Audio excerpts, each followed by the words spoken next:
नमस्कार, मैं हूं पुण्य प्रसून वाजपेयी। दस्तक में आपका स्वागत है। दो शख्स, इधर मोदी उधर ट्रंप। ट्रंप को पहले देखिए। President elect of the United States of America, Donald Trump.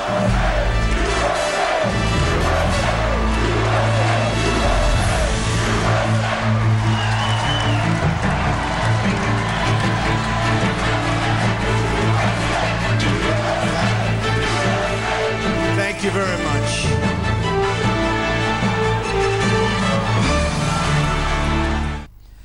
बात होगी, ट्रंप की भी बात होगी और प्रधानमंत्री मोदी का जिक्र भी होगा, लेकिन इन सब के साथ जिक्र उन लोगों का भी होगा जो इन दो हालातों को देख रहे हैं, लिख रहे हैं शानदार, जबरदस्त, जिंदाबाद। लेकिन एक तस्वीर कल जो निकल कर आई वह 500 और 1000 नोटों के जरिए निकल कर आई। लेकिन सुई घुमाते चले जाइए और इतिहास के पन्नों को जब आप पलटेंगे तो एक शब्द बहुत साफ तौर पर आएगा, राजनेता। इस देश का पॉलिटिशियन, इस देश का पॉलिटिशियन करप्ट ना हो, देश का नौकरशाह करप्ट ना हो, तो यकीन जानिए क्या काला धन, क्या जाली नोट, क्या हवाला रैकेट, कुछ भी नहीं होगा। इस बात का जिक्र हम क्यों कर रहे हैं? पहली रिपोर्ट आज इसी बात को लेकर दिखाते हैं, इस देश में क्या पॉलिटिशियन करप्ट है, इसीलिए समूची इकोनॉमी आपको ब्लैक मनी के तौर पर दिखाई देती है। जरा समझिए इस रिपोर्ट के जरिए।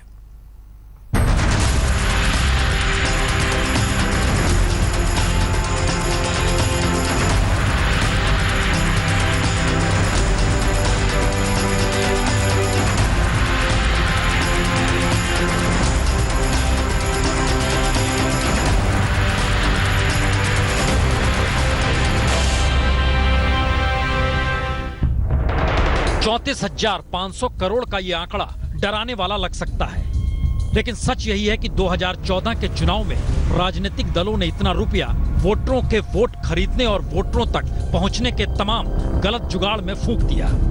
तो इस कालेधन की जमीन पर कौन सा नेता, कौन सा राजनीतिक दल कहां खड़ा है, आज की तारीख में कोई नहीं जानता। जबकि चुनाव आयोग ने 2014 के चुनाव पर खर्च का जो बजट निकाला वह 3,500 करोड़ का है।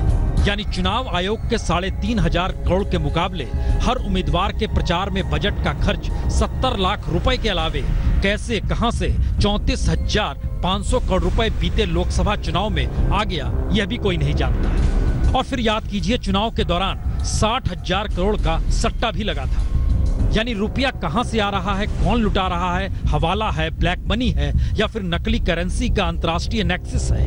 चुनाव के वक्त इसमें रुचि किसी की नहीं जागी, हर कोई जीतने के लिए बेचैन था। तो लोकसभा में 182 दागी सांसद भी पहुंच गए। दागी का मतलब सिर्फ अपराधी होना नहीं बल्कि भ्रष्टाचार में लिप्त होना भी है। तो मोदी ने पीएम बनने के तुरंत बाद ही संसद को दाग मुक्त बनाने की बात भी कही। लेकिन दागी सांसदों की ये बात इस कदर आई गई हो गई कि बिहार चुनाव में 52% उम्मीदवार दागी निकले। उसमें से 29% दागी विधायक भी बन गए और 22% दागी मंत्री भी बन गए। यानी दागदार होने के पीछे एडीआर की रिपोर्ट ने जब सामाजिक राजनीतिक लकीर खींची तो निकला यही, काला धन, अवैध पैसा, हवाला रैकेट, फेक करेंसी और सभी का मिला जुला चेहरा ही चुनाव में जीत का पैमाना तय करता रहा है। यानी चुनाव आयोग के अपने आंकड़े बताते हैं कि 1952 यानी देश के पहले चुनाव में 11 करोड़ 25 लाख रुपए खर्च हुए और 2014 के चुनाव में 34,000 करोड़ से ज्यादा खर्च हो गए। लेकिन यहाँ सवाल ये नहीं कि चुनाव कराना महंगा होता जा रहा है, बल्कि चुनाव में जीत के लिए भी काली कमाई का खासा योगदान बढ़ता जा रहा है। और ये आंकड़ा चुनाव कराने के आंकड़े से 100 गुना ज्यादा का हो चला है।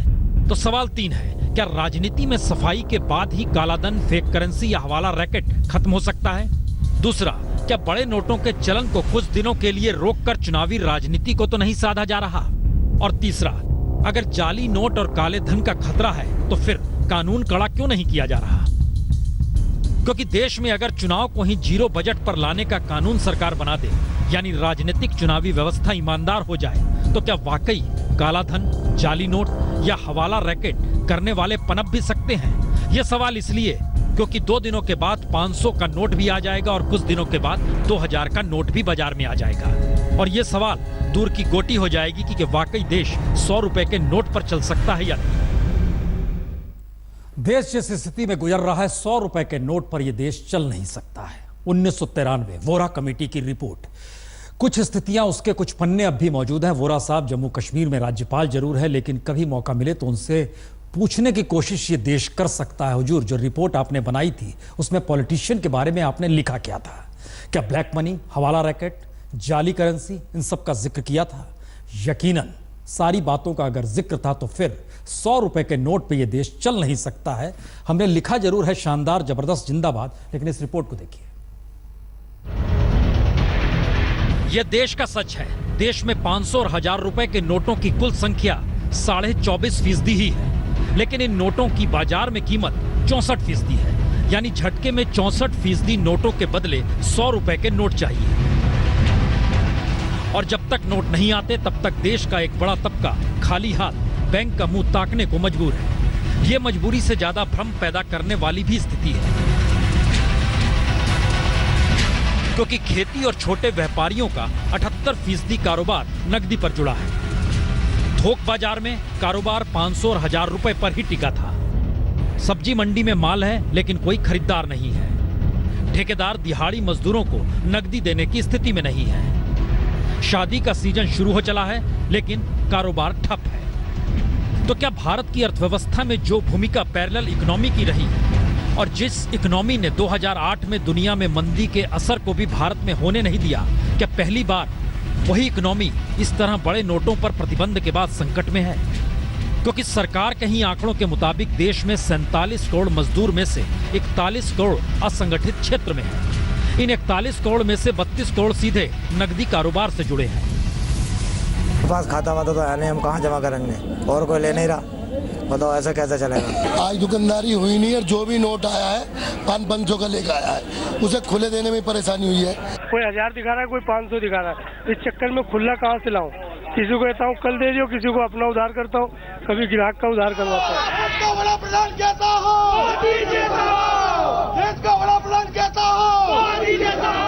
यानी एक तरफ देश भर में अगर अफरा तफरी का माहौल नजर आ रहा है तो दूसरी तरफ 500 और 1000 रुपए को बैन करने को भी प्रधानमंत्री मोदी का साहसी कदम बताया जा रहा है। तो समझना यह भी होगा कि देश में 500 और 1000 रुपए के नोट के चलन के वक्त भी खुशहाली नहीं थी और प्रतिबंध ने रईसों के प्रति गुस्से का इजहार गरीबों में भर दिया।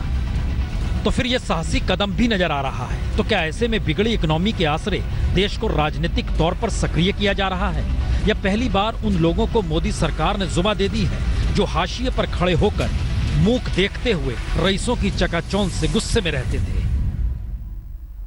लकीर बेहद महीन है। महीन लकीर इसलिए क्योंकि जिक्र गरीबों का संसद के भीतर होता है, अंत्योदय का जिक्र होता है, यानी आखिरी व्यक्ति तक पहुंचने की चाहत। और इस देश का सच यही, हर बजट को पलटकर देख लीजिए, प्लानिंग कमीशन से लेकर नीति आयोग के फैसले देख लीजिए, वर्ल्ड बैंक से लेकर इकोनॉमिक एस्पेक्ट में जो भी पॉलिसी देश में अपनाई जा रही है उसे देख लीजिए। गरीबों के लिए वाकई कुछ होता है क्या? तो फिर ऐसी नीतियां या ऐसे भाषणों का जब जिक्र होता है तो उन गरीबों को लगता है कि सत्ता साथ खड़ी है। तो क्या यह मान लिया जाए कि सत्ता कहीं ना कहीं राजनीतिक तौर पर एक लकीर भी खींचती है और शायद एक उम्मीद भी जगाती है? लेकिन उम्मीद और इस आसरे क्या वाकई आम आदमी जी लेता है, या उसे लगता है कि नहीं, पहली बार सत्ता अगर कुछ कह रही है उनके लिए तो अच्छा है, लेकिन जब वो पहुंचता है अस्पताल में, जहां हमारी संवाददाता मौसमी पहुंची, देखिए। मैं दवा लेने गया था, वहाँ पर 500 का 1000 का नोट उन्होंने मना कर दिया। आज इसकी ब्लड की टेस्टिंग होनी थी, लगभग 18,000 का पेमेंट मुझे करना था। उन्होंने साफ कह दिया ना ही हम 500 का लेंगे ना ही 1000 का लेंगे। एटीएम वाला की कार्ड है, हमारा कार्ड नहीं है। दवाइयाँ भी नहीं ले पा रहे हैं। नहीं ले पाए, हॉस्पिटल का दोस्त नहीं, केमिस्ट वाला नहीं ले रहा है, न कैंटीन वाला ले रहा है, कोई नहीं ले रहा है खाने में। 10,000 सरकार से कुछ सवाल करना चाहेंगे इस तरह से? मुश्किल सरकार हमसे गलती, एक बार ऐसा कदम उठाना गलती किया है ना, कि जो हम आम पब्लिक बिगड़ रहे हैं। नहीं, काउंटर पे नोट ले ही नहीं रहे हैं, भूखे मर रहे हैं। मोदी सरकार ने बोल तो दिया ये अपने ये कागज के टुकड़े रद्दी हो जाएंगे, तो रद्दी ये तो बताओ कि इसको हम नोट बिल चेंज करें ना, अस्पतालों में काउंटर लगाएं या तो चेंज के लिए, नोटों के लिए। कि आज हम लोग यहाँ पर चल के आए और यहाँ पर नहीं ले रही है हॉस्पिटल वाला, कहता है हम लोग 1500 का नोट नहीं लेंगे। मेरे हस्बैंड का ऊपर ऑपरेशन चल रहा है, डॉक्टर तो अपनी फीस लेंगे ना, और जो हॉस्पिटल का बिल है वो देना है। मैं खुद मेंटली डिस्टर्ब हो गई हूँ कि मैं कहाँ से इकट्ठा। जी आप देख रहे हैं यहाँ लोग काफी परेशान हैं और उनका ये कहना है कि सरकार ने जो फरमान दिया इनके बारे में सोचे बगैर दिया। आज इनके मरीज अस्पताल में है पर उनका वो ठीक से इलाज नहीं करा पा रहे हैं। कैमरा पर्सन शकील अहमद के साथ मौसमी सिंह, दिल्ली आज तक। नहीं, मुश्किल ये नहीं है कि दरअसल 1 रुपया दिल्ली से चलता है और गांव खेड़े में पहुंचते पहुंचते कोई 5 पैसे कहता है, कोई 15 पैसे कहता है और इस देश में बीच का पैसा कोई खा जाता है। मुश्किल ये है कि सरकारें फैसला करती हैं, उसे लागू कैसे कराना है ये नहीं जान पाती है, या लागू कराने की भ्रम की स्थिति समाज के भीतर बनती चली जाती है। लेकिन छोड़िए इसे, जिक्र जिंदाबाद का भी है, जिक्र ट्रंप का भी, और ट्रंप के साथ मोदी के रिश्ते क्या बराक ओबामा की तर्ज पर हो पाएंगे? देख लीजिए रिपोर्ट। तो ट्रंप ने हिलरी क्लिंटन के एक टेलीफोन के जिक्र के जरिए उसे अतीत के रास्ते पर ढकेल दिया। लेकिन सवाल हिलरी या ट्रंप का नहीं, सवाल तो हिंदुस्तान का है, सवाल नरेंद्र मोदी का है। क्योंकि जिस बराक ओबामा से नरेंद्र मोदी ने दोस्ती की नई इबारत लिखी वो डेमोक्रेट है, लेकिन उनका उत्तराधिकारी रिपब्लिकन, यानी नीतिगत स्तर पर बिल्कुल अलग सोच। तो नरेंद्र मोदी को अब रिपब्लिकन डोनाल्ड ट्रंप से नया दोस्ताना गढ़ना होगा। और संयोग देखिए, जिस वक्त रिपब्लिकन जॉर्ज बुश से भारत के रिश्ते अच्छे थे, उस वक्त भारत में सत्ता में मनमोहन सिंह थे। तो याद कीजिए, उस वक्त दोनों देशों के बीच परमाणु करार भी हुआ।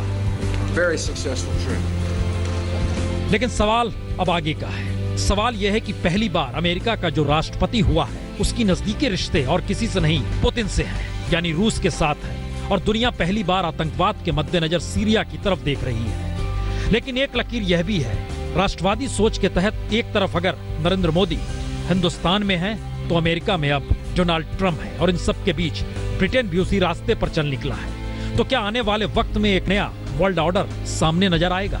और इन सब के बीच भारत को बहुत कुछ तय करना पड़ेगा कि उसका रास्ता बनता क्या है, क्योंकि इन सब के बीच भारत गुटनिरपेक्ष आंदोलन का साथ छोड़ चुका है, रूस से उसकी दूरी हो चली है, चीन के साथ संबंध अच्छे हैं नहीं, पाकिस्तान के साथ जो स्थिति है उसे हर कोई जानता है। और इन सब के बीच ट्रंप के सामने चुनौती एक ही है, अमेरिका को शायद उसके इतिहास से कहीं आगे ले जाने की सोच। तो क्या इस रास्ते प्रधानमंत्री मोदी का साथ उन्हें मिलेगा या मोदी को उनका साथ मिलेगा? ये बहुतेरे सवाल हैं जो हर जहन में घूम रहे होंगे, क्योंकि जिन स्थितियों को लेकर ट्रंप लगातार चुनाव प्रचार करते रहे वो बहुत अनुकूल भारत के लिए नहीं है। ट्रंप की ट्रेड पॉलिसी में सबसे पहले अमेरिका है और वो सभी कारोबारी समझौते नए सिरे से लागू करना चाहते हैं, और भारत के साथ भी वो ऐसा ही करना चाहते हैं, यानी एक बार नए सिरे से मोल तोड़। ट्रंप H1 वीजा प्रोग्राम के खिलाफ है, इसे बंद करना चाहते हैं, यानी अमेरिका में H1 वीजा पर काम कर रहे भारतीयों का भविष्य होगा क्या, कोई गारंटी आज की तारीख में ले नहीं सकता। ट्रंप की विदेश नीति साफ लेखा जोखा अभी उपलब्ध नहीं, लेकिन एक कारोबारी हैं तो विदेश नीति पर बिजनेसमैन की झलक होगी, स्टेट्समैन की नहीं। इसे कोई कैसे कहे, कोई नहीं समझ पा रहा। कश्मीर मुद्दे पर पूछे गए ज्यादातर सवालों पर ट्रंप ने चुप्पी साधी, यानी इस मुद्दे पर भारत को अमेरिकी समर्थन मिलने के आसार है या नहीं, यह भी सवाल। और सबसे बड़ी बात यह कि जिस नए राष्ट्रवाद के नारे के आसरे ट्रंप अमेरिकी राष्ट्रपति बने, उसमें अमेरिकी हित सर्वोपरि है, और इस हित के लिए वो किसी भी देश और दोस्त को हाशिए पर डाल सकते हैं। लेकिन भारत के लिए सवाल दो है, पहला आतंकवाद और दूसरा विदेशी निवेश या कहें बाजार। और इन सब के बीच क्या वाकई बराक ओबामा की तर्ज पर ट्रंप भी मोदी के साथ खड़े नजर आएंगे, या फिर ट्रंप एक नए रास्ते को चुनेंगे जिसमें शायद प्रधानमंत्री मोदी के लिए मुश्किल भी हो सकती है, क्योंकि ओबामा की यारी तो नहीं मिलेगी। इस केमिस्ट्री ने मुझको और बराक को तो निकट लाया ही है, वॉशिंगटन और दिल्ली को भी निकट लाया है। ये ऐसे सवाल हैं जिन सवालों का जवाब कैसे किस रूप में आने वाले वक्त मिलेगा, शायद ये वाकई आने वाले वक्त के इतिहास के गर्भ में कैद है। लेकिन जरा कल्पना कीजिए, हिलरी क्लिंटन सिर्फ एक नाम नहीं, 1920 में महिलाओं को वोट देने की आज़ादी मिली थी अमेरिका में। 97 ईयर्स, 97 बरस हो गए। इतने बरस के बाद जरा कल्पना कीजिए, वो महिलाएं सोच रही थी इस बार हिलरी क्लिंटन है। जरा इस रिपोर्ट को देखिए, सिहर जाइएगा।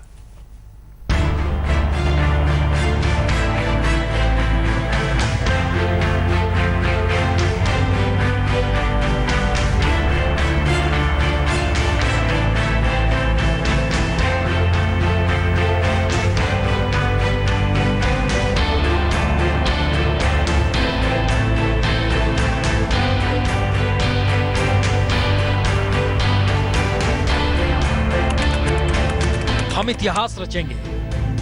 मैं खुश हूं, मैं हिलरी को वोट देने के लिए जिंदा हूं। कह नहीं सकती कितना गर्व महसूस कर रही हूं। मैंने कभी सोचा था ऐसा दिन भी आएगा। धड़कनें बढ़ी हुई हैं। ये शब्द दिल नहीं, दुनिया के सबसे बड़े लोकतांत्रिक देश अमेरिका को भी बिध रहे थे, क्योंकि ये शब्द 96 बरस के इंतजार के बाद निकले थे। और आज ये शब्द बेमानी से हो गए। बेमानी, इन तस्वीरों को गौर से देखिए। झुर्रियों में समाई हर तस्वीर, लेकिन हर तस्वीर का जिंदा सच यही कि पहली बार राष्ट्रपति चुनाव में कोई महिला प्रत्याशी खड़ी।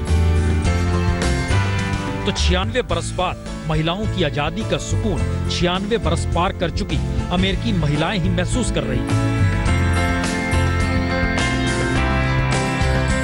लेकिन आज सुबह सभी हार गए, क्योंकि कल्पना कीजिए 18 अगस्त 1920 को अमेरिका में महिलाओं को वोट देने का अधिकार तो मिला, लेकिन कोई महिला राष्ट्रपति पद की उम्मीदवार भी बन सकती है।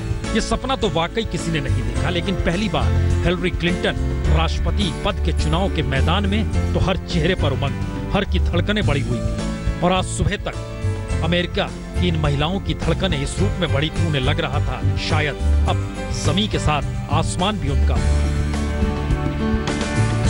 न्यूयॉर्क में जन्मी 98 बरस की एस्टर सुल्ज के परिवार में 2 बेटे, 3 पोते, 4 पड़पोते हैं। वह खुद मृत्यु की इच्छा के लिए अंतिम दिन गुजारने वाली जगह हॉस्पिस में रहती है। लेकिन ये कहने से नहीं चूकती, मैंने ये तय कर लिया था, इतना तो जरूर जीऊंगी कि पहली महिला राष्ट्रपति का चुनाव देख सकूं। अक्टूबर में जब एस्टर सुल्ज ने वोट डाला तो बेहद भावुक हो गई।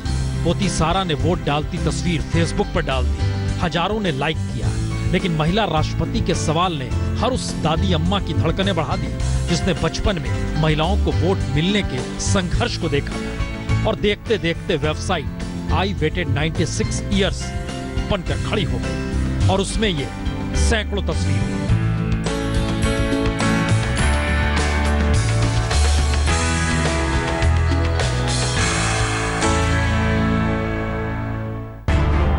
और इन्हीं तस्वीरों में एक 1913 में जन्मी जूलियट बर्नस्टीन की भी है, जिनकी आंखों में तो 1920 की वह तस्वीर आज भी रेंगती है। जूलियट के मुताबिक, मुझे याद है औरतों को मतदान का अधिकार मिलने के बाद पहली बार मैं अपनी मां के साथ घोड़ा गाड़ी से मतदान केंद्र तक गई थी। उस वक्त उम्र महज 7 बरस थी। शिकागो में रहने वाली 98 साल की बेट्रिस लम्किन की आंखों में भी 1920 की यादें जिंदा हैं। मेरी मां उन महिलाओं में से थी जिन्होंने अपने बाल कटवा लिए और कीचड़ में घिसट कर चलने वाली लंबी स्कर्ट की जगह छोटी ड्रेस पहन ली थी। जी, ये खुशनुमा माहौल 1920 का था। तो कल्पना कीजिए इस वक्त क्या होगा।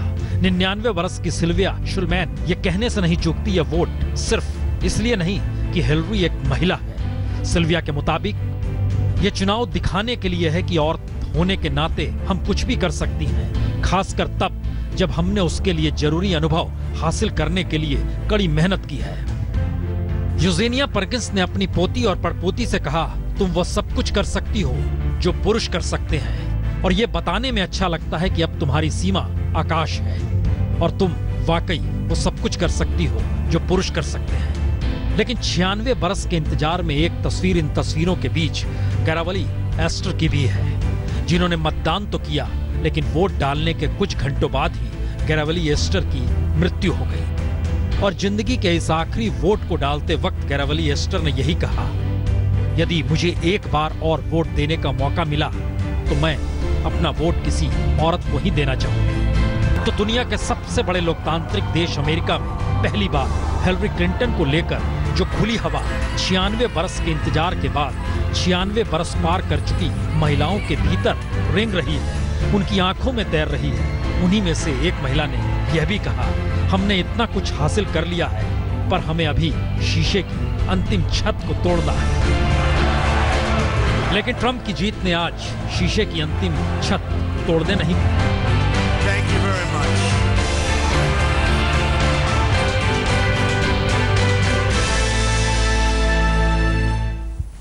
तो दुनिया के सबसे पुराने लोकतांत्रिक देश के चुनाव का ये नजारा है।